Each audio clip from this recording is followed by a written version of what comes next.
Hello, everybody, and welcome to today's webinar. My name is Barbara Peck. I'm the Manager of Community and Industry Recognition at ISPE.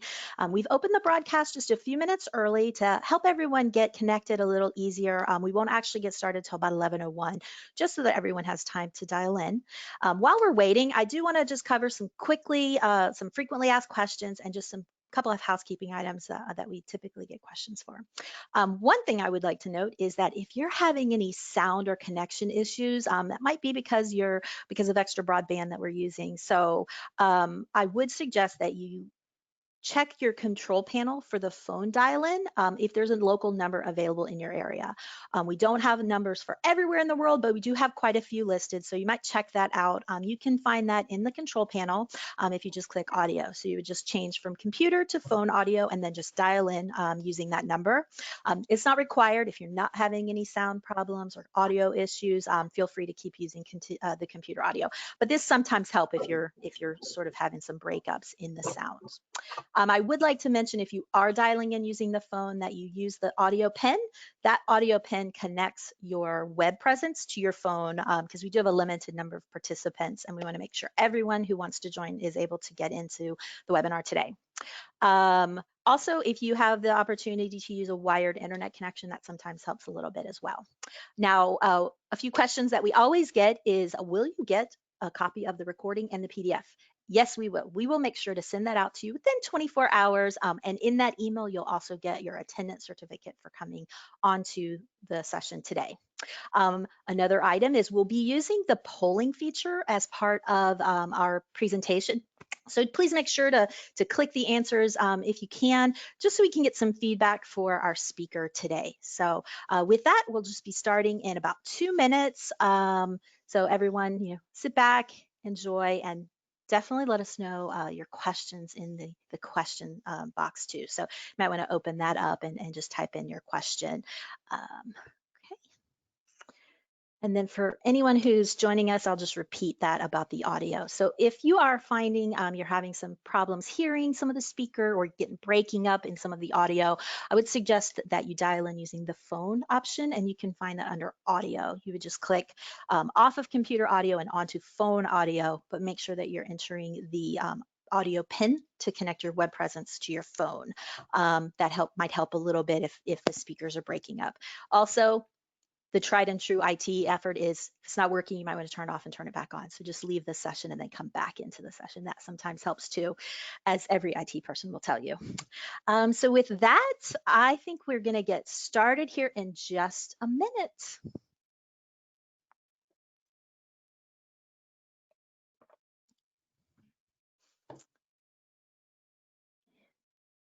And then also, if you are wanting to know if we'll get the PDF and the recording, we'll make sure to send that out to you in an email tomorrow.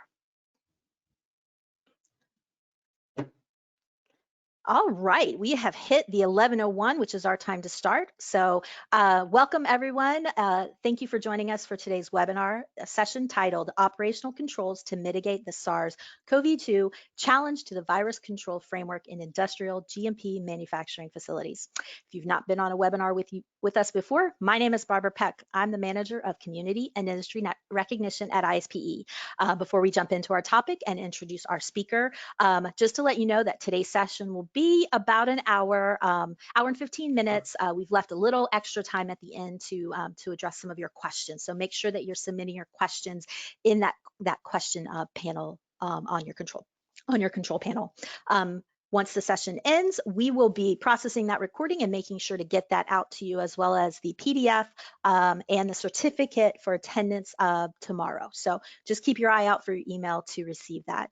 Like I said, we'll be taking your questions at the end. Feel free to submit them throughout the webinar, but we'll definitely be answering as many as we can at the end. If we don't get to your question, know that we do use that information as we develop future content for maybe a webinar and sometime in the future, or blog, something like that. So still make sure to submit your question. With that, I would like to introduce our ISPE CEO and President, Tom Hartman. Tom had the pleasure of working with our speaker during his time at GSK, and he'd like to share a little bit about her with you before she jumps into her presentation. So Tom, welcome to the webinar. Over to you. Thank you, Barbara, and thank you all for attending. My understanding that there's over 900 people registered for this particular webinar. I'm happy to introduce our speaker today, a world-renowned virologist, Dr. Ann Stokes. Ann is a GlaxoSmithKline as you may know, the short letters for that is GSK. She's a senior fellow, a member of the Council of Fellows, and currently the director of TSE and virus control within GMP operations, which sits in the Biopharmaceutical Product and Supply Organization of GSK, based in Upper Merion, Pennsylvania in the United States. For the past 22 years, she has worked for GSK in the development and manufacture of biopharmaceuticals, and most recently, the cell and gene therapy product space. She has managed cell banking activities, and as the director of TSE and virus control, is responsible for the oversight of TSE and virus safety of a clinical biopharmaceutical GMP manufacturing facility, and has been instrumental in putting together the control framework that's resulted in a facility that's not experienced a contamination in over 10 years. She received a doctorate in viral immunology whilst at the Pirbright Institute in Surrey in the UK. As a Fogarty Fellow at the NIH, she worked on a vaccine for human parainfluenza virus 3. She has 20 publications and has presented posters and talks at many scientific meetings. She is committed to fostering scientific talent through the GSK Fellows Program. In addition to this, Ann is also the pharma rep leading the ICH Q5A efforts. And for those that are unfamiliar with that, that's the note for guidance on quality of biotechnological products derived from cell lines of human or animal origin. And with that introduction, I'll hand it off to Ann, and we do look forward to your presentation, Ann. Thank you. Thank you, Tom. Thank you very much for your kind introduction. And also, Barbara, thank you for your organisation of the webinar and the lead up to today. And I'd also like to thank ISPE for organising today's session. I'm very excited to be talking about this topic today, which has been really on the minds of many, many people over the past 4 or 5 months, particularly when it arose.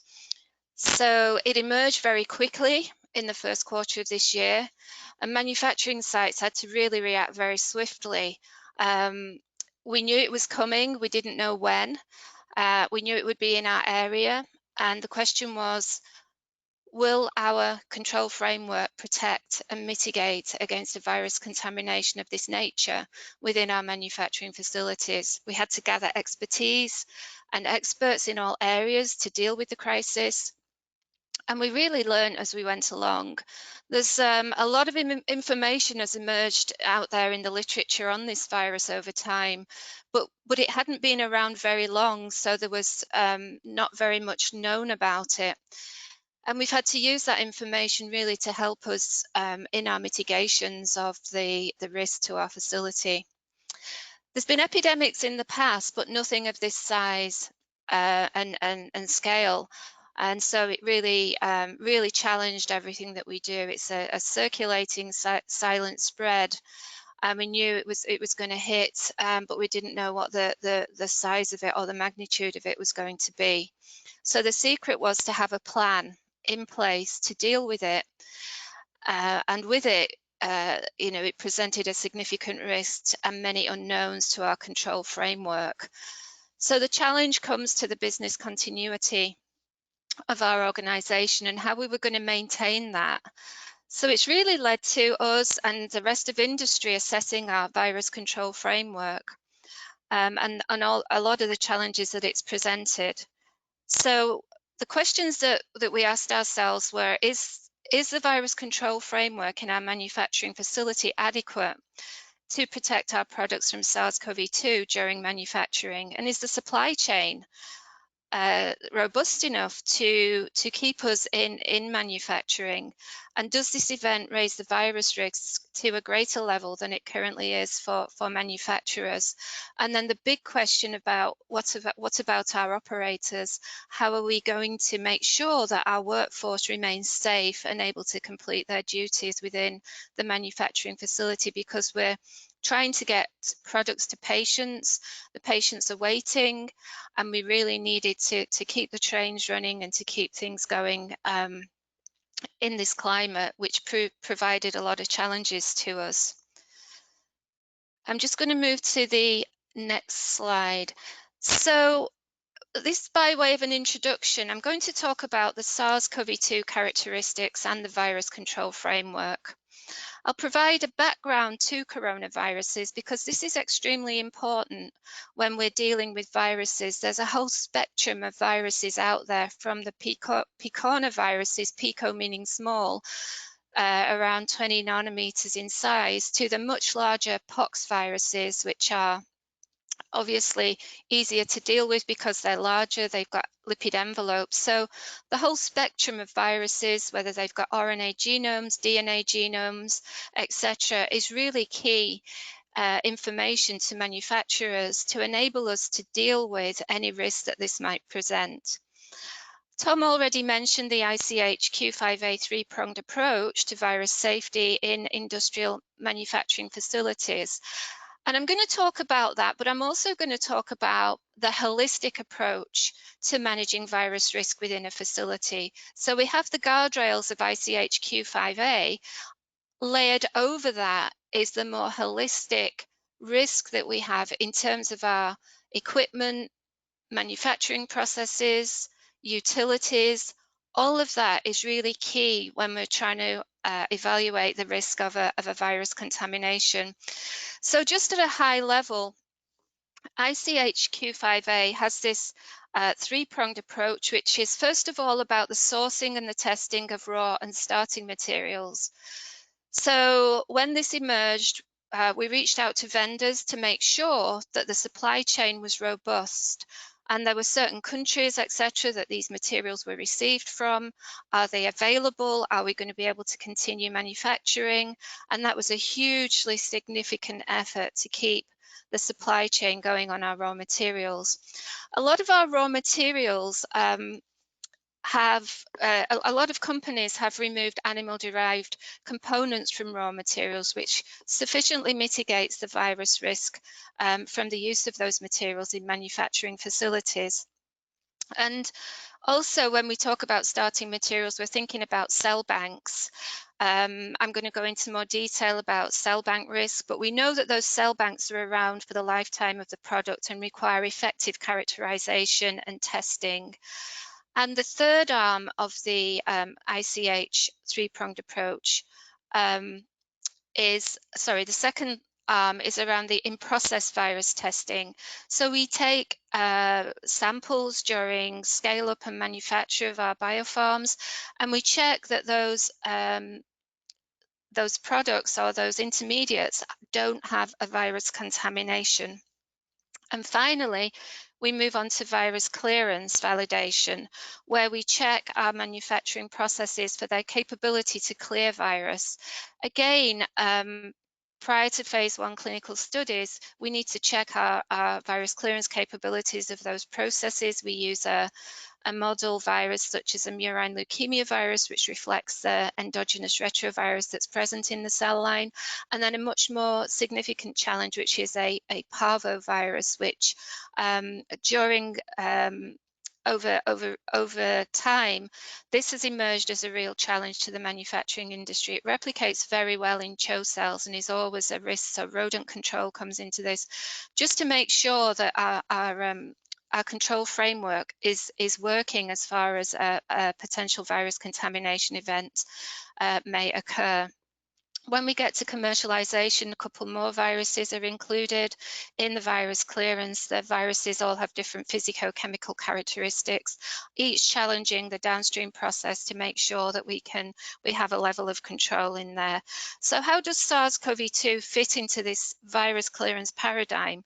And does it present challenges outside of the current controls that and are these changes expected by the regulators? This is a question that industry is grappling with. And in the same way, around the routine testing assays, are the cell lines able to pick up SARS-CoV-2 if it's present? Does something additional need to be done, such as an RT-PCR-based assay to specifically target that virus? I'll be moving on to talk about the control framework in the production of cell banks and the mitigation of risks, because, as I said earlier, cell banks are often in place for the lifetime of the product. And it's really important to make sure that those are clear and free of any adventitious viruses. One of the challenges here is that often the cell lines come originally from research with a checkered history. The history is often very difficult to glean the history from those cell lines. We often lay down a host cell line, which is then used to make the production cell line.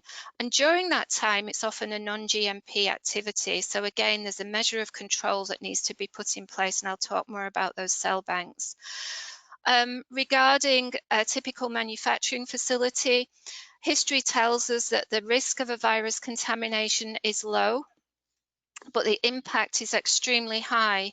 And it can lead to extensive cleanups of the facility and an inability to supply product to the patient.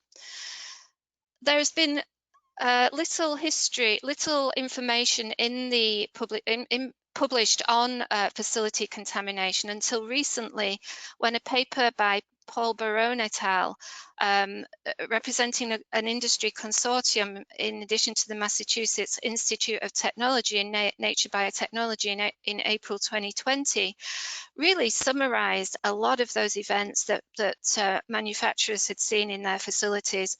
And what was very clear from this information was that there are differences in the types of virus that can infect different cell lines.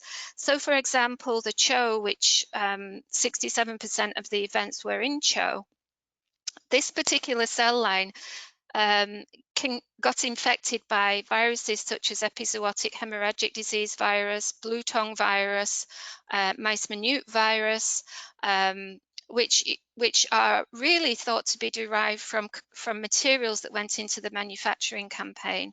When we get to the non-human primate cells, such as Vero, MRC5, HEC293s, those viruses those cell lines present more with human viruses, such as herpes viruses, such as adenoviruses that can infect those cell lines.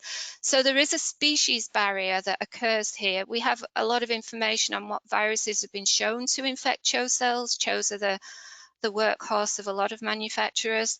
But the differentiator here is that with a human cell line, the risk of SARS-CoV-2 could potentially be higher than in a CHO or a murine cell line such as NS0, because we know that the literature tells us that the NS0 cell line doesn't have the receptor for SARS-CoV-2, and there's been no reports of CHO being able to support the replication of this virus.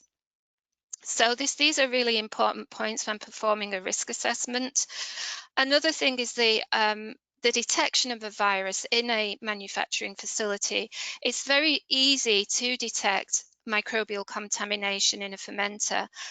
Detection of a virus is less easy. Often the dissolved oxygen or the pH doesn't change, the infection might be silent, and by the time it's detected, it may be too late to do that. So really, those are the key considerations here about the risk of SARS-CoV-2 to manufacturing processes. And so to this end, I will be discussing the configuration of a typical manufacturing facility, the facility itself and the process controls, vendor management and control, the transport, distribution and the storage of the raw materials and consumables, and then overarching all of this is the regulatory guidance, the governance, the local governance that are in place to mitigate this risk. And just in the bottom right hand corner there, you can see an image from the Centers for Disease Control of a coronavirus. It's called corona because of this halo of spikes that surrounds the envelope of the virus, which really is a really important feature to when we're talking about therapies and other aspects of this virus. So as I said, I'm going to briefly talk about coronaviruses in general. There's hundreds of them. A lot of them don't cause severe disease. They cause fairly mild disease. They can affect a lot of mammals. The International Committee on the Taxonomy of Viruses classified SARS CoV-2 as a beta coronavirus, and this was published in Nature Microbiology. There are alpha, beta, gamma, delta coronaviruses. The gamma deltas tend to be the avian species, whereas the alpha, beta tend to be the mammalian species. The disease, I said it causes a variety of diseases, but there are around 7 strains that can cause human disease, 4 of which are not as severe as the other 3. So we have SARS, which emerged in 2002 and disappeared by 2004, MERS, Middle East Respiratory Syndrome, which emerged in 2012 and remains in circulation in camels. And then SARS CoV-2, which is a global effort, is underway to contain its spread. And the disease COVID-19 is caused by the coronavirus known as SARS CoV-2. And it presents a new challenge to the virus control framework in our industrial GMP manufacturing facilities. So the scientific knowledge behind this virus has proven to be extremely useful in mitigating its risk. So the knowledge of its physicochemical features and the surface survival of the virus will help inform how to effectively inactivate the agent. And if you look on the EPA website, there's a list of disinfectants which are recommended to use in the event of decontaminating an area. Unfortunately for manufacturing facilities, many of these disinfectants are already used within the facility, such as sporicides, LPH, IPA. All of those things are very effective in inactivating this virus because of its lipid envelope, which makes it quite fragile. So this means that manufacturers don't have to go out and start validating new disinfectants or new means of inactivating the virus. So that is really helpful. The virus does stick around. It does survive for periods of time on different surfaces. So there have been studies on its survival on surfaces, and Camp Fatal in 2020 in the Journal of Hospital Infection looked at the persistence of different coronaviruses on inanimate surfaces and also their inactivation with biocidal agents. And Chin in the Lancet Biome published some data on survival on different surfaces. Survival on stainless steel and plastic seems to be more robust than survival on paper. So that's very important. It can survive for a period of 4 days on stainless steel and plastic. And this was specific for SARS-CoV-2. There are a lot of different coronaviruses, and each might have its own nuances when it comes to inactivation, as was also demonstrated in the Chin paper, where they exposed the virus to different pHs, and it was found to be stable between pH 3 and 10 for 60 minutes, which was unlike the SARS virus, which was reported in the Journal of Virological Methods in 2004, where it was actually unstable at pH 1 and 3 and pH 13 and 14. So sometimes the information out there on a closely related virus doesn't always provide a consistent story. So it's important to actually get some more information on this. As I say, it's early days. We've only been looking at this for 4 or 5 months. And as the information comes in, it will enable us to make some more robust decisions on this virus. The RNA sequence the virus was sequenced in January of this year. It's a single-stranded RNA virus with approximately 29,000 bases of RNA. And this provides key information on how the components of the virus can be used in the science of vaccine or therapeutic development. That information was absolutely key to enable RT-PCR-based assays to be developed to enable the detection of the virus in people. And whether this methodology can be applied to the pharmaceutical industry is another question. I know that companies are moving to develop RT-PCR-based assays for detection.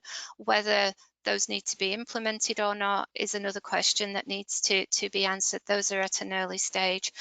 And then the protein sequence of the virus enables the development of immunotherapies against those proteins and receptors which the virus uses to infect a cell. You saw the spike protein that the virus has, which enables it to adhere to the ACE2 receptor on a cell, and this fact can be used in immunotherapies to target the immunotherapies of the virus, and then the viral antigens can be used in ELISA assays for ELISA-based methods for serological detection. One of the key considerations is also the mode of spread. Is it a droplet spread or is it an aerosol spread? The key thing in the literature seems to point to it being a droplet, where it can be spread from person to person, and hence the distancing, the 6 foot distancing and the donning of masks. And this is of significant consideration in our manufacturing facility, where people work in close proximity when doing operations. And so the donning of masks has become a critically important. When this whole pandemic arose, things like masks, IPA, etc., the acquisition of those things for manufacturers proved to be quite a challenge, because there was a whole global demand for these things. So those availabilities needed to be taken into account for this particular situation. The virus, again, I said, you know, in terms of virus clearance validation, the size of the virus and the characteristics are very important. This is a medium-sized virus. It has an envelope, as I said earlier. Due to the presence of the lipid, it's able to be inactivated by ethanol. I already spoke about the low pH challenges that we have here from that one study that was done by Chin. But the other point around this is that nanofiltration would be a very key deterrent for mitigating the virus if it's ever got into a manufacturing process. These are 20 nanometer diameter pores, which will enable a removal of the virus by shearing and by size exclusion. As I said earlier, the virus can persist on surfaces and can remain infectious for a period of time. I'm going to shift gears a little now and really talk in more detail about the ICH three-pronged approach to the virus safety of biopharms. This guidance is actually undergoing an update at the moment. It's currently at revision 1. It's been in place for 20 years, and it was effective in 1999, but it's going to incorporate new information on new product types, new methodologies such as molecular methods for virus detection, and all of the information or prior knowledge that's come to bear from virus clearance validation will be used in looking at steps that can be looked at, and where we have a lot of knowledge and whether we need to repeat them or not. You know, all that prior knowledge will come to bear with the update of this guideline. So this is a schematic of the three-pronged approach. We've got the traceability of the raw materials. We've got the adventitious virus testing of cell banks, bulk harvest, and IVCA testing. If you look at this arrow down at the bottom there, you'll see this RVLP, which is a retrovirus-like particle. And we know that rodent cell lines are the host to endogenous retrovirus-like particles, and this is a key consideration when we're talking about the safety of our products. These particles can be either A-type, which are intracellular, or C-type, where they're released from the cell during manufacture. And therefore, there are tests in place which include different types of tests. So we have the microscope-based assays, which look at 200 thin cell sections to see if the retrovirus particle, you can visualize the A and C type particles using that methodology. If there was any other contaminating virus in there, depending on the level, you might also be able to see that, i.e. the SARS CoV-2, if it was looked at in a cell 200 cell profile assay. There are also enzyme-based assays such as reverse transcriptase assays or product-enhanced reverse transcriptase assays, which are specific for retroviruses. And then infectivity assays such as co-cultivation of the cell lines with a rodent cell such as a muscardine or a human cell line to demonstrate that the retrovirus isn't infectious. And then we have quantitative assays such as RT-PCR or TEM to actually quantitate the load of the retrovirus on the downstream process. So that covers the endogenous retrovirus testing that needs to be carried out on these rodent cell lines that are used. Within the cell banks, the bulk harvest and the in vitro cell assay testing, there's requirements for the types of indicator cell lines that are used in these instances. So ICH points us to a cell line of the species of origin. So if we're working with a CHO cell, that has to be a CHO or a CHO-K1 cell. A human cell line such as MRC5, and then a non-human primate cell such as a Vero cell line. A lot of manufacturers also include the 324K cell line to pick up any mice minute virus that might be there, and some manufacturers also use the PCR-based method to detect this virus. What's fortunate is that the Vero cell line, we do know, is able to detect the SARS CoV-2 virus, and that was in a paper by Hin Chu in the Lancet Microbe in May 2020. They looked at a whole raft of cell lines, around 20 cell lines, to look at the susceptibility to infection. They used HEC293s, they used RK13s, they used BHK cells, they used non-human primate cells, but what was very clear is that this SARS-CoV-2 produces a very consistent cytopathic effect where there's rounding of cells, which is very clear to view down a microscope to determine that this virus may be present, and this will reduce the severities for local risk assessments for recombinant products. In addition to the in vitro virus tests, there are in vivo virus tests that are carried out on cell banks. These are routine tests which incorporate suckling mice, adult mice, guinea pigs, and hamsters. And also another assay that's carried out is the HAP, MAP, or RAP, which actually looks for the ability of those animals to form antibodies to specific viruses which are listed in the ICH Q5A. As I said earlier, the mouse is unlikely to be a host for this virus unless it's been genetically engineered or genetic engineering to create a susceptible mouse strain.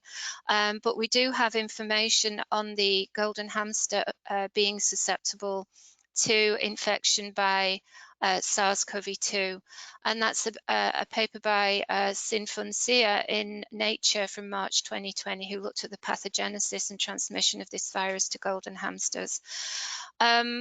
So what we're really relying on is the in vitro virus assay using a sensitive cell line to detect any virus that might be present in any intermediates. The third arm of the virus safety triangle is the virus clearance. This is incredibly important to demonstrate that the downstream process is able to clear any viruses that might present themselves as adventitious virus in a manufacturing or the endogenous virus. And the different steps have different capabilities in actually clearing the virus. So the affinity capture step is a really important step to capture the product. So this is the first step in the purification process, and involves a process called selective absorption. So the chromatography resin, such as a protein A, captures the product, and then by the nature of its Fc receptor, and then any virus or other impurity flows through the column. And this has been shown to be a fairly effective step for the clearance of envelope viruses and non-envelope viruses. The other step is the inactivation there, for example, the low pH or the solvent detergent, which is used in the blood industry quite broadly. But as we saw earlier, the paper that's been published on the sensitivity to pH does actually raise some further questions about sensitivity of this virus to low pH. And then we move to a partitioning by charge, such as the cation exchange column, which will actually attract particles based on their charge. We know viruses are negatively charged, and this is a negatively charged virus, which would bind to this resin and by a process of bind and elute, and therefore it's likely that cation exchange and the anion exchange and other steps would clear the virus. One of the most effective steps would be the nanofiltration step, which partitions by size exclusion. We know that this virus is a medium-sized virus, so would be effectively cleared by the nanofiltration step. Over to you, Tom, to take the first poll question. Well, thank you thus far, Anne. It's a really great presentation. But before we go any further, I'd like to take a quick moment to get some feedback from the audience. Let's launch our first poll. And the poll question is your company performing any additional testing studies beyond what Anne has described to detect the virus? For example, to address cell line infectivity in any way? Please select yes, no, or I'm not sure. But we would ask if you select yes, if possible, in the questions dialog box that's available to you on the screen, could you kindly put in that box what additional testing your company is performing? I think that would engender a lot more conversation at the end of the exercise.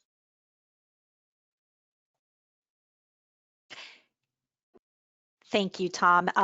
Also, this is Barbara. Just a reminder too, if you, while you're voting, if you have any questions for our speakers, please post them also in the question box, and we'll get to those at the end. So, thank you.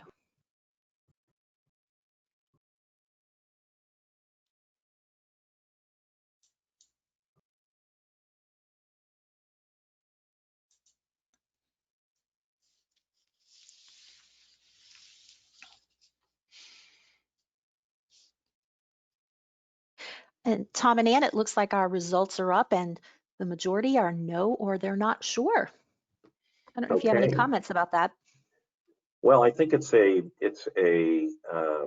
deep technical question. And Anne, what are your thoughts on the numbers of yeses and nos on this? Yeah, I think this is great data. I mean, the industry is grappling with what to do here. You know, we're basing a lot of our decisions on literature, on good, strong literature actually around the potential for the virus to, infect the Vero cell line.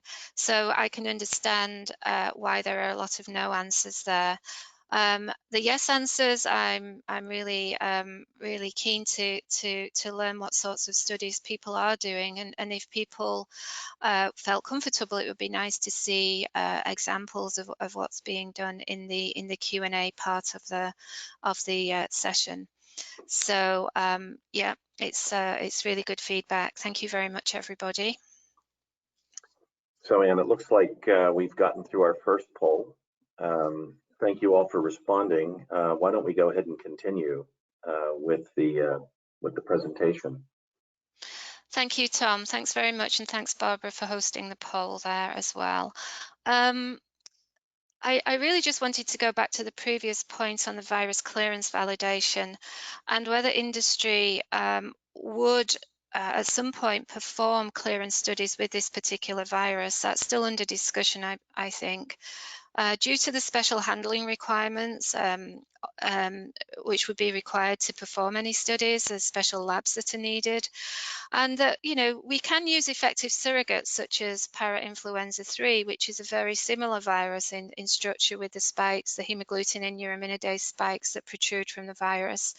And also that biopharm processes have been shown to clear envelope viruses very effectively. So I'm going to move on to the start of the manufacturing process, which is the control framework for the production of cell banks and the mitigation of the risk of SARS CoV-2. What we start with often is a well-characterized CHO host, which has been in place for a few years, and then the cell line is transfected with DNA. So the history of the cell line is very important, and the reagents that are used in the molecular biology of the DNA manipulations can also present a risk, and any other media or raw materials that are used. Banks that were made pre-2019 would be a low risk. If banks are made later on, that could present a SARS-CoV-2 risk. During clone selection and expansion and scale-up in BSCs, there are some open manipulations which could lead to the risk of contamination and then getting to the pre-master cell bank. Once the pre-master cell bank is made, it's then taken into the GMP facility. So all those activities prior to the GMP require a control framework to be in place, such as operator health policies, appropriate gowning, appropriate face covering if needed, work in a BSC where they're protecting the product. And then we get to the GMP, where there's a much more rigid control framework, where there's gowning, there's sleeves, there's gloves, there's face masks, there's the BSC, there's cleaning. All of that is really effective in mitigating any risk. And then the split storage in the liquid nitrogen, and then the testing according to ICH. And we do know that the virus is seemingly unable to replicate in CHO, so whether the virus can replicate in your host or not is another key consideration in this. As I said earlier, the likelihood of a virus contamination is low within a manufacturing facility, but the impact is very high. And these are the typical types of equipment that you would see in a manufacturing facility. So the types of things people have moved to single-use bioreactors, which we can see in harvest vessels in the top left-hand corner there. And those are good at containing a virus infection, moving away from the stainless steel types of bioreactors. And then we have the functionally closed downstream processing, which is the chromatography resins that are pictured here. So what needs to be looked at in the risk is the holistic approach here, where connections are made and whether there's any chance for virus ingress into those downstream processes. The water systems are also very important. We know that water comes in from the city. It goes through a deionizer. There are some UV treatments in there, and then we get to the Wi-Fi situation where the water is heated up to 80 degrees C. And then we have drops within the different facilities and glycol cooling of those water processes. There's bioburden reduction, there's bioburden sampling at the drops to make sure that the water system is free. So that's another consideration. And then when we look at the parts washers and autoclaves, we know that the virus is sensitive to heat, so the autoclaving and gamma irradiation of any tubing, etc., would mitigate risk. And then the parts washers, the detergents, because it's a lipid envelope, would easily inactivate any virus should it be present. I'm going to move on to talk a little bit about the virus control framework outside of the manufacturing facility and the delivery of the raw materials and the consumables. There is a control framework in place where there are vendor audits and approval procedures. Talked about chemically defined media, gamma irradiation of components, and control of transportation. It's important to know what's been in the truck previously. During this pandemic, you know, visitors to sites are reduced, very much reduced. We want to keep the concentration of people low on site. And so anything that comes in from outside is going to present a risk. So we need to control that. So anything that comes in on a truck needs to be unloaded onto a loading dock. The wrapping needs to be examined for any adulteration. The cardboard, etc. We know that the virus is limited survival on cardboard, but that needs to be removed. And then spray down procedures to spray the exterior of any plastics that surround the components or the raw materials, spray and clean down to make sure that there's nothing coming in from outside. Once they're received, we have warehouse procedures again with spray down procedures for the items, and then also pest control, which is a huge consideration. We have teams of people that look at pest control.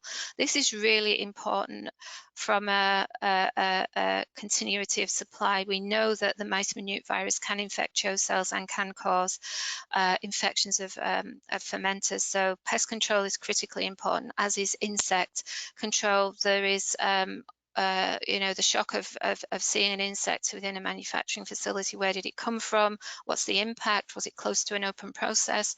That's all a real consideration here. And then once we have the materials, we move them into the manufacturing facility, where again, there's spray downs, there's equipment flows, pest controls, disinfectant and operator health policies. The operator health policy is incredibly important during this pandemic. So we make sure that operators don't go into a facility if they're sick. We have face masks that prevent working in close proximity. People working in close proximity reduces the risk of spread, and we have the engagement of employee health and medics and nurses on site that can actually deal with any situation should it arise. And one of the most important things is to have a response procedure in place if a person were diagnosed as a positive on the site. Once all of those materials come into the facility, they're then used in the media makeup, the cell bank manufacture, the manufacture of our drug substance, and then ultimately the filling. We know that media and buffer filtration at 0.1 or 0.2 micron does not deter virus from getting in. And some manufacturers are actually using other methods such as nanofiltration or high temperature short time, based on any risk assessment of those upstream activities. It's not a requirement, but certainly manufacturers are looking into that. And then we have the cell banks, we have end of production testing, the virus clearance, the resin usage and storage. That's a really important fact as well, because resins are stored in high pH solutions such as sodium hydroxide, which has a pH of around 13. This is known to reduce microbial ingress, but is also known to be a virus deterrent. There are also several publications out there about the ability of sodium hydroxide to inactivate envelope viruses, non-envelope viruses. The non-enveloped are more robust, but this is an envelope virus, so we know that that would be an effective mechanism for decontamination. And then the facility decontamination procedures by GMP cleaners who make sure that their surfaces are cleaned appropriately. Oops.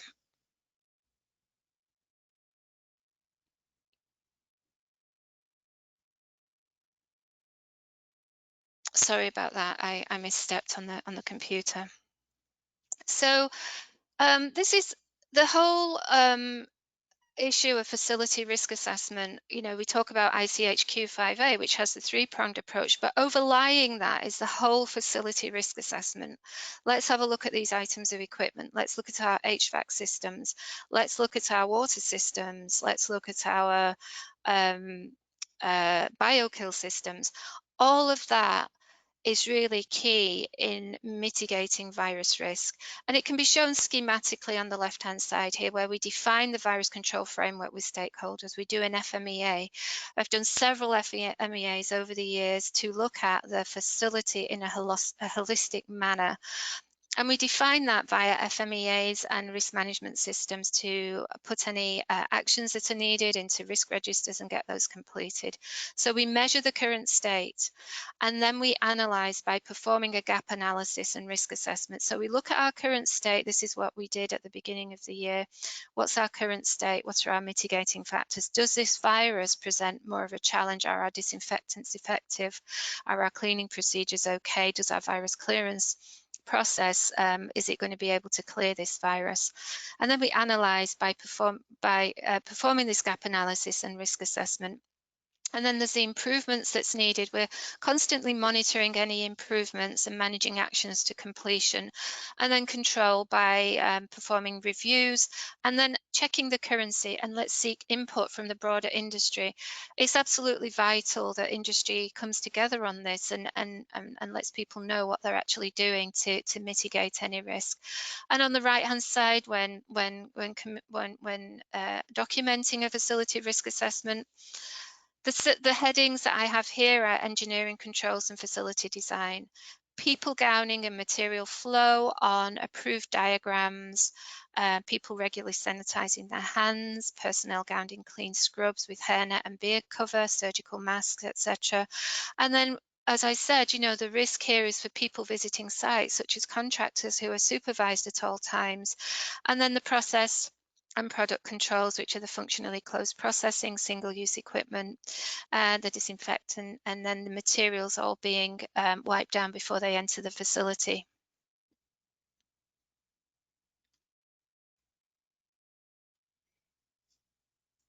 Okay, Anne, I think we now have time to get more feedback from the audience.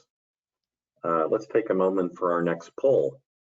And specifically, has your company performed a risk assessment to assess the potential impact of SARS CoV-2 on your manufacturing processes and facilities? Please answer yes, no, ours is in progress, or it's simply not applicable to your facility. Again, yes, no, in progress, or not applicable. We would appreciate if you could fill out the quick poll. And then, excuse me, also a note, we've gotten a couple of questions about whether or not you'll receive the PowerPoint as well as the presentation. And so we will make sure that you have that in your email tomorrow. So just keep your eye out. Thanks.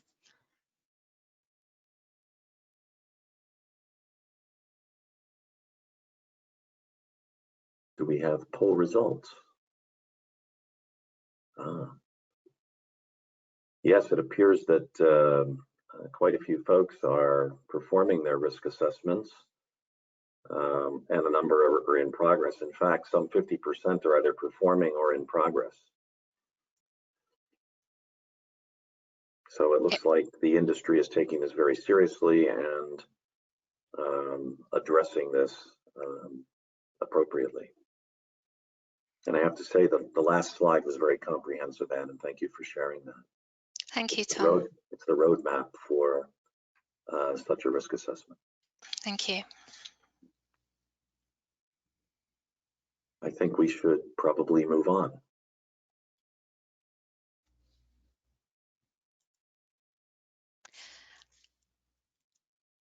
I apologize for skipping a slide there. So this brings me to the conclusion of the talk, and I really have appreciated your attention today. So to summarize, biopharms are produced from cells which have the potential to become infected with viruses, including SARS CoV-2.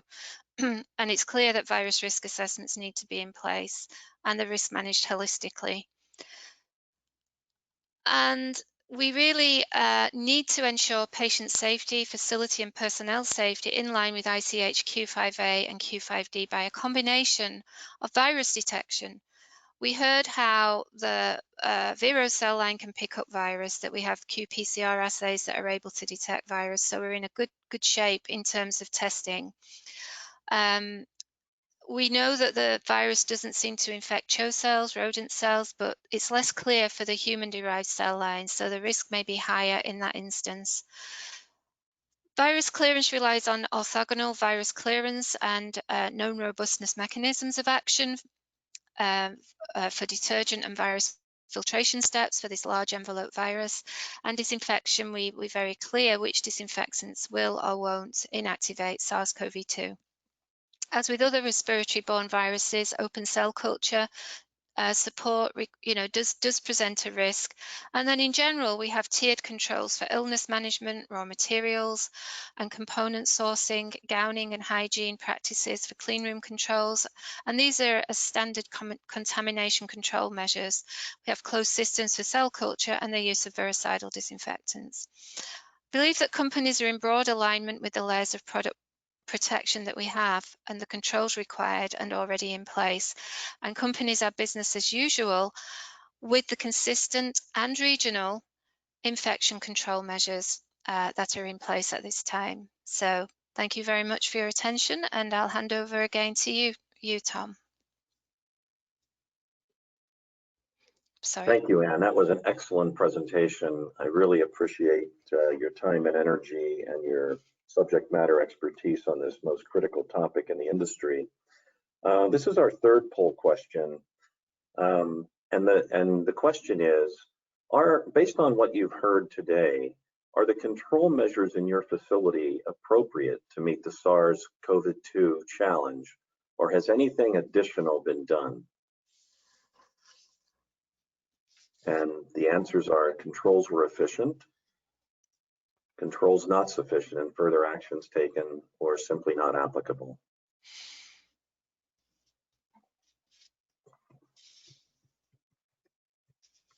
And while everyone is voting in our final poll, I would like to remind you that if you have questions, we're going to be jumping into that here in just a moment. Please post your questions in the question panel, and we'll answer as many as we can until we get to the end of the session. Thanks.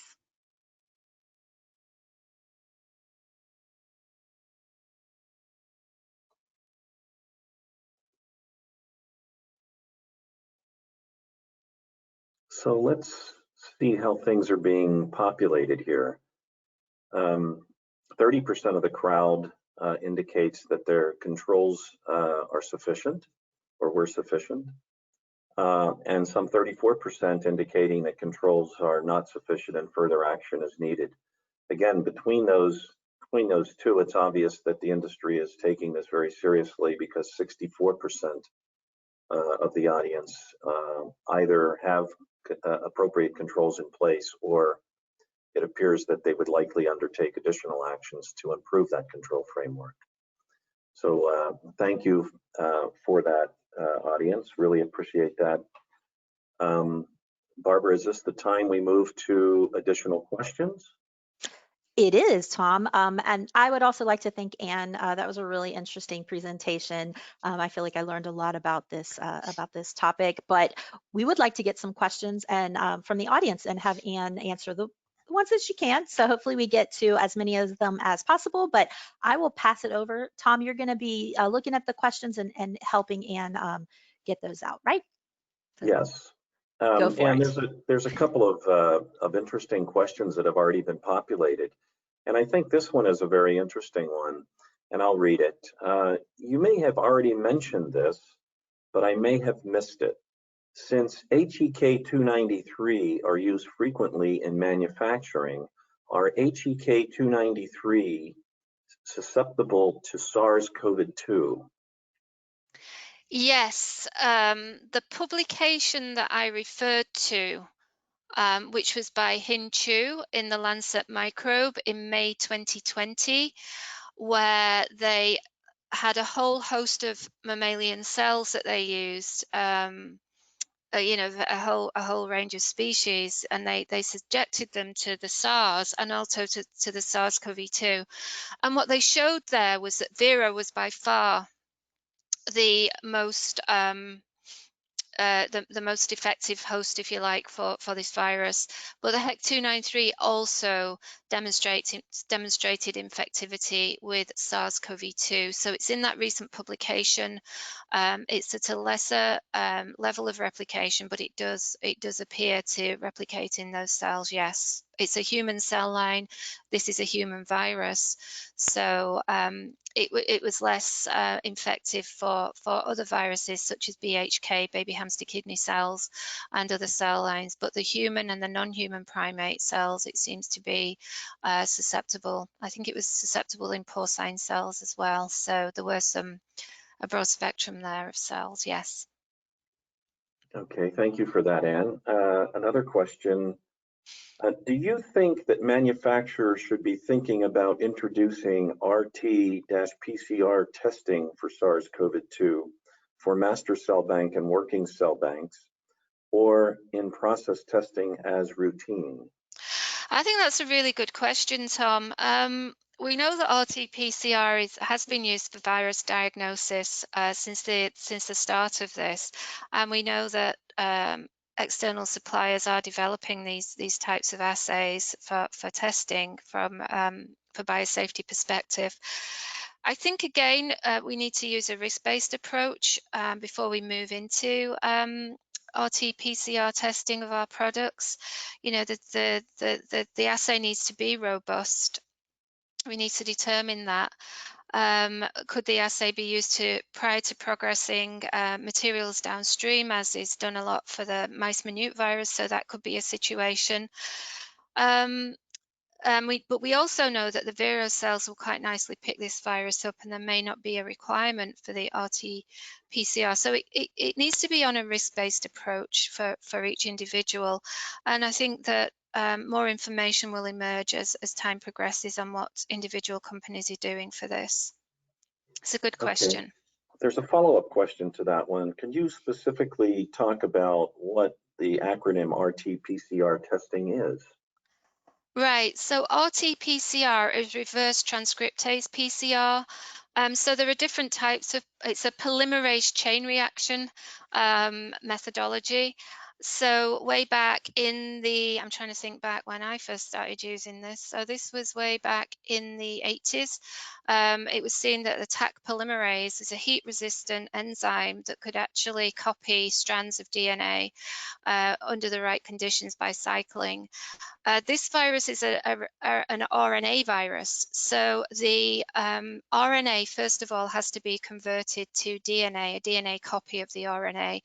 So that's done, and that's what's called reverse transcriptase PCR. So once the, there's a reverse transcriptase enzyme that can do that in a reaction. So once it's been reverse transcribed into DNA, the PCR reaction can continue, and then it would produce a great signal if the virus was present, but it's a DNA signal derived from an RNA virus. If you have a DNA virus, you can just stick that straight away into a PCR assay, so that would just be a straightforward PCR assay. But with this virus, because it's a positive sense RNA virus, you have to go through this intermediate step of reverse transcribing the RNA into DNA before you can put it into a reaction. Thank you for that, Anne. Really appreciate it. We have a question from the audience here. I'm going to slightly rephrase this question to make sure that it has the appropriate meaning I think that was intended. What measures, if any, would you recommend to verify viral safety for biopharm products manufactured using microbial production systems? And do we even need to worry about this for microbial production platforms? That's a fantastic question.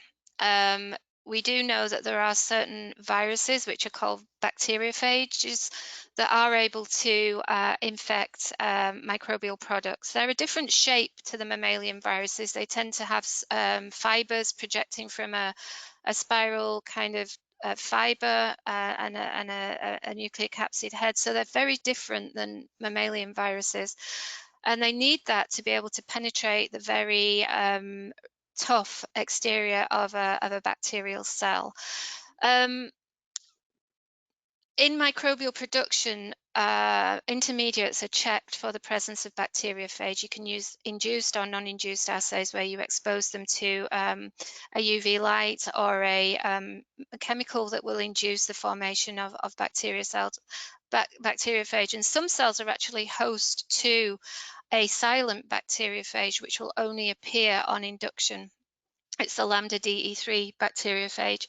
What we do know is it's the mammalian viruses are unable to infect microbial cells, so this is very important in the species, transfer from mammalian to microbial. But there is no virus clearance done on microbial processes, so there's no downstream virus clearance validation carried out, although some of those steps might be common to what we have in mammalian clearance steps. So I think from a microbial perspective, I think it's just best practice on operator illness, health policies, all of that, to make sure that you don't have an infected operator going into the facility in order to keep that facility safe from a holistic perspective. Thank you for that. I think this next question is a really interesting question. Do you think that it is necessary for manufacturers to use SARS CoV-2 as a model virus in viral clearance studies? Because this would simply change the standard protocol for this, would it not, Anne? It would, and I'm sure that people have thought about this, but I think I think I did sort of mention this in the talk, where there are the labs that can handle this virus are kind of few and far between, and I think there's a reluctance for and a lot of virus clearance work is done externally by external labs, because manufacturers don't want to really be bringing viruses in any close proximity to their facility. So I think that there's a reluctance to start handling this virus in labs. They're not all set up to do it. So hence we get to the surrogate point where labs might be using something such as parainfluenza virus 3, which kind of looks like it's a bit bigger than the SARS CoV-2, but could be used as a surrogate. So there's a challenge to the labs. And then I think the one point where we really need more information is on the low pH step, whether this virus is susceptible to low pH, which is an important step in virus clearance studies. So I think as more information emerges, more decisions will be taken on that, but I don't think it should be done at this point in time, because we have the surrogates, we have the enveloped retrovirus. So based on size, shape and morphology, we know that our downstream processes would be able to clear this particular virus. Thank you for that. And I think this next question is related. Maybe you can expand on the answer. It says, what process considerations beside those presented should be considered to determine product impact if a person within a manufacturing facility is diagnosed positive with COVID-19? Yeah, that's a really good question. I think the issue with this virus is that it can be secreted by people prior to them showing symptoms. So I think, for 2 days prior to people exhibiting symptoms, people can be shedding the virus. So that's one point around this. The other point is around, are we actually clinically diagnosing a person by their physicians, so they're showing a temperature and a dry cough, or are we actually sampling, the patient and diagnosing a clear positive? So those are all questions that need to be considered here. And then we get into the whole isolation and tracking process. So we need a really good firewall around operators. Once they are clinically diagnosed, they need to go home, they need to go off site, and then then potentially get tested for this. And so then what in that instance, we'd really have to backtrack and see who they were in contact with. Were they wearing surgical masks in the facility? What processes were they managing when they were in the facility? What sort of a risk does this present? So this is a whole other arm of the strategy. We do have a virus contamination facility response document, and also it's written. It needs to be written down what a manufacturer would do in the event of a operator being diagnosed either clinically or diagnostically as a positive. We do know that all the disinfectants that are used, and so there would have to be a special clean that would be done, but I think a team would need to be assembled to look at the impact on the product in such an event. So more or less treat it as a potential deviation and apply your deviation investigation, root cause analysis, and product quality evaluation protocols or your SOPs to addressing this, I think. Sure. Yes. Yeah. That's a good point, So, Tom. a couple of others here. Can HEPA filters at all provide protection from viruses and airborne COVID-19? That's a really good question. I think the size of the HEPA filters are bigger than a virus, so not ideally. I think that what they do though is they have the air is HEPA filtered, so it has a downflow into now the air changes within a biomanufacturing facility are many, so and then more in a sterile facility. So I think the air changes are a key player in this, so that if a operator or something did, or there was a, I mean, you know, we talk about SARS CoV-2, but we have other seasonal virus infections such as flu, etc. But what the HEPA filter does, it has this downflow of air that vents out of the room, and this can remove the particles. Tom, I don't know if you wanted to say more about the HVAC. Anything in your mind about that? No, I really don't have anything to add. I think the point you made about the size of the pores is probably not appropriate for removal, but certainly part of any contamination control framework. It's absolutely critical to have the appropriate air changes per hour, and the positioning of the air, how it enters the room and how it leaves the room, is equally important. Yeah. Let's move on to another a question here. There's a question here on what are viral antigens?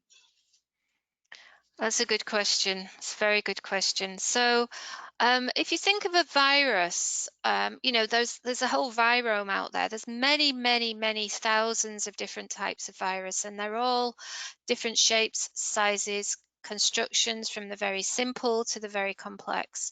So the very small viruses, you might, like a mice minute virus, you just have a protein shell, a nucleocapsid that surrounds the genome. But then going to these bigger viruses, such as maybe parainfluenza virus 3, you have a more complex virus which has a lipid envelope, and then protruding from the lipid envelope, you would have a hemagglutinin or a neuraminidase protein, and that's often used in the diagnosis of a virus infection because it can agglutinate red blood cells. So if you grow the endpoint of a lot of our in vitro assays is the hemagglutination inhibition or hemadsorption, because red blood cells have receptors that can pick up these paramyxoviruses, and you can get a good indicator of that. But virus antigens are really the proteins that are characteristic of the virus. So when I showed a picture of the SARS CoV-2, you saw that it had this halo effect where you have these spike proteins that protrude from the external of that. And within the spike itself, there are different regions which are important for neutralizing antibodies. So once the virus goes into a person, neutralizing antibodies get formed. We know they get formed a particular type, and once the neutralizing antibodies form, the virus starts to decline because it's now mopped up by these antibodies. And those antigens, those different antigens within the context of the protein, are what the neutralizing antibodies recognizes. So you've got a protein itself, which is a spike protein, and within that there are different domains that would form an attachment to a cell. And if you get a neutralizing antibody against an attachment domain on that protein, we know that will neutralize the virus. And those are the types of therapies that are being thought about. We know that there are some plasma products now that are coming through that have these neutralizing antibodies in, that are being used in patients to reduce the severity of the of the virus. So these antigens, and these antigens used in ELISA, so they're bits of the protein that are characteristic for that virus. They're specific to the virus, and they can be used in diagnostic methods, in development of vaccines, and all different things. But they're small parts of the protein, basically. Hope that Thank you answers for the question. that. Just one last question, perhaps, Anne. This one is probably, you've probably, I'm sure, have addressed this in your operations, but what specific types of masks are recommended for GMP operators to address this issue? That's a really good point. You know, we have this N95 situation, which is shown to be antiviral, you know, that viruses can't get in. The mesh is appropriate for that. So I think under certain conditions, the N95 mask could be used for certain operations. But generally, these are surgical masks that would be used. And we do know that the literature tells us that surgical masks, even cloth masks, are effective at preventing an operator or a person of the public being the virus being conveyed to them. So these are not necessarily N95 masks. These are more the surgical masks that you would have available in the facility for specific operations that you might be doing in there, and to introduce those as a more widespread deterrent against operator droplet spread particularly. So they act as a mechanical barrier on the face to prevent droplets getting out and also droplets getting in. We've seen videos on the television about experiments that have been done with UV lights, with lights where somebody without a mask, you can see the whole spray, because when people are talking, they're actually spraying virus out there.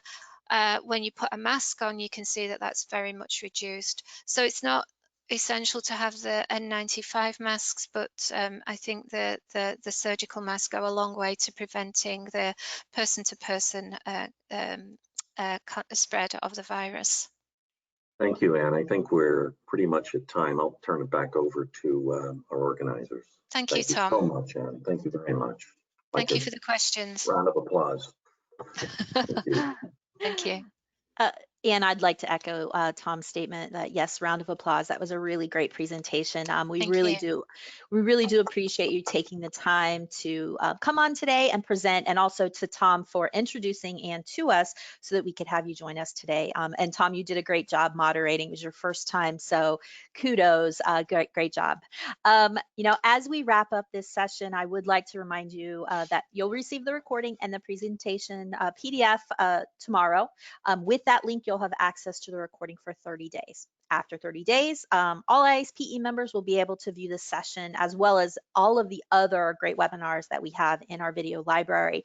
But that's part of your membership. So if you haven't become a member of ISPE and you've been thinking about whether or not you should, I think that's a great member benefit. So we would like to invite you to join ISPE and learn what else we have to offer as members. Also, if you've enjoyed the content presented today, I'd also like to invite you to explore some of those other virtual meetings and education and trainings that we have coming up. Our next webinar series, we will be talking with a panel of experts talking about some of their vision for the future of the supply chain. So how will we evolve or revolutionize this supply chain with everything we've learned over the past few months. And that will take place on June 18th. And then the following week, we have one on June 24th on the topic of improved process performance through implementation of rapid microbial detection methods. And that webinar is sponsored by Charles River. So both of those webinars, registration is open, so don't delay. Also, just a reminder that this year's annual meeting is also going viral, as well as any of our other conferences that we have going on for the 2020 year. So check out our conference webinar, our conference calendar to see what else might fit into your schedule, your budget, your time. And you know, I would like to remind you that aside from some of those virtual education and trainings that we have, ISPE is here for all of your professional needs. Make the most of your membership by catching up on our community. Like I said, the past library, any blogs, PE articles, or the guidance documents that we have available either through the virtual portal or for purchase. for any of these items, you can just check our website at ispe.org. And finally, once this session ends, you will get a prompt to fill out our survey. So we would love to get your feedback on today's session, as well as any ideas you have for upcoming topics or areas for improvement. You can also send your requests or feedback to ispeak@ispe.org. With that, I would wish everyone a wonderful afternoon. Stay safe and healthy, and hopefully we'll see you next week. Thank you. Thank you. Thanks, Tom. Thanks, Ann. Mhm.